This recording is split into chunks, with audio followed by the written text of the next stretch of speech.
Hey guys, so this is Saramonic's new shotgun or mini shotgun microphone, the Vmic Mini 2. So this is a cardioid shotgun microphone, which means it will pick up more from the front and less on the sides and less on the back. It does not require a battery. It has a professional Rycote shock mount, and the construction is alloy. So as you can see, we have a few things inside this box.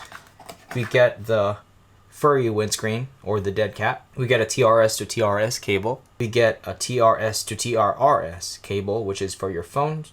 So this is the Vmic Mini Mark II. So Saramonic has clearly come a long way in terms of design. You can see that the Rycote mount is now like Rhodes. So this is like a sliding mount. There are two cold screw screws. So if you unscrew this, you can move this along the rail.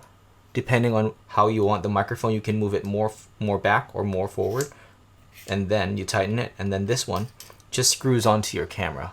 And then if you look closely, I don't know if you can see that little cutout there, this is for cable management, so which is good because you won't want the cable to dangle off of your microphone, right?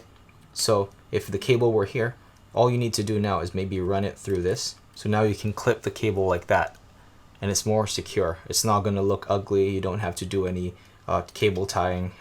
So yeah, I like this touch. I really like this touch a lot. And here we have a dead cat, which you can use if you're shooting outdoors. So what you can do is just slide it on. The only problem with using a dead cat like this is that yes, it is a little bit more secure now. Like it can feel that the dead cat is not going to fall off like before, or with the Rode microphones. So the dead cat will help you block out wind if you're shooting outdoors, but the only downside is it makes the microphone look a lot bigger, so it defeats the purpose of it being a Vmic Mini, which is supposed to be small, right? So what I suggest is ditch the dead cat if you're not using it outdoors and get yourself one of these. It's just a plain microphone muff, or I don't know what you call it, windscreen, and just use it to just use something like this. I have one lying around already at home, so I'll just use this one. And if you have one of these, it makes the microphone a lot smaller.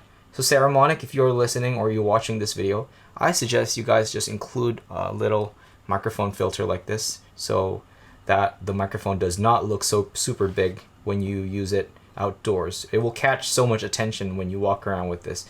Opposed to this just looks more discreet. It does not scream vlogger, if you know what I mean. So I have here my A7S III. It's very easy to attach it.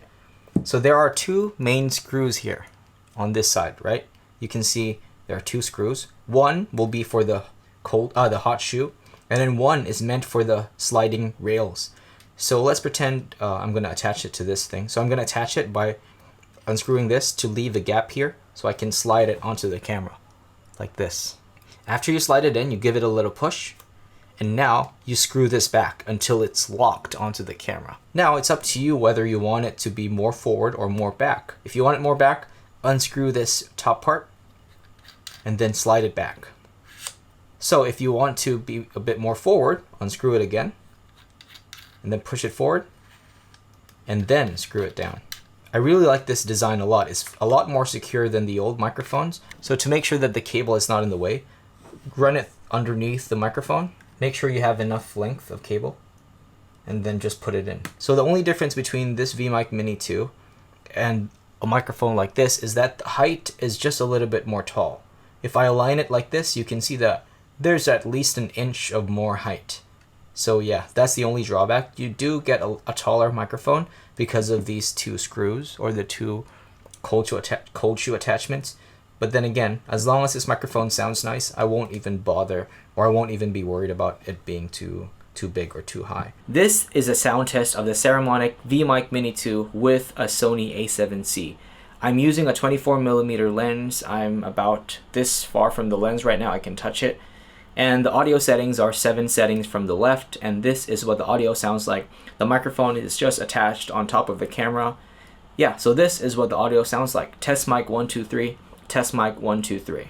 And this is a test of the Saramonic Vmic Mini 2 with an extension cable so I can get it close to my mouth. And now I'm using the dead cat to make sure that the plosives that are coming from my mouth do not distort the audio.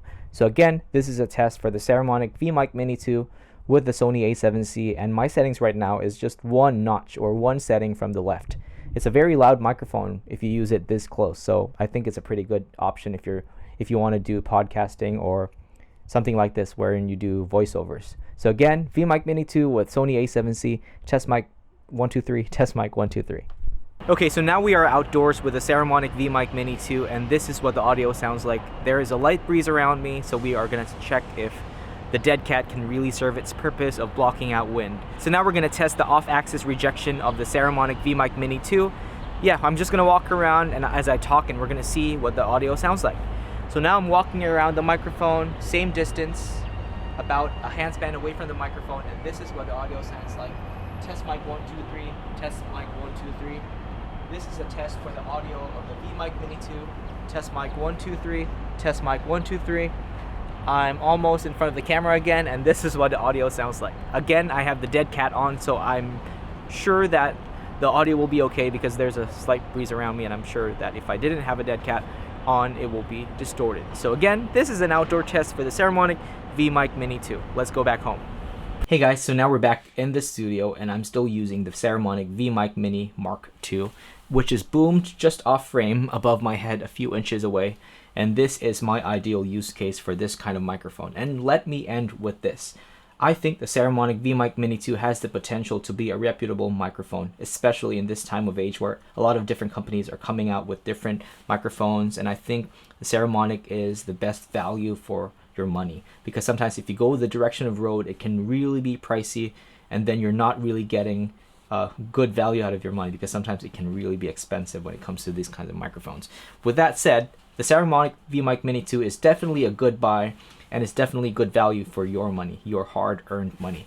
So that's it for me, guys. Thank you guys so much for watching this video, and if you found this video helpful, please do hit the like button, or please leave a comment down below. And as always, thank you guys so much for watching, and I'll see you guys in the next video. Peace.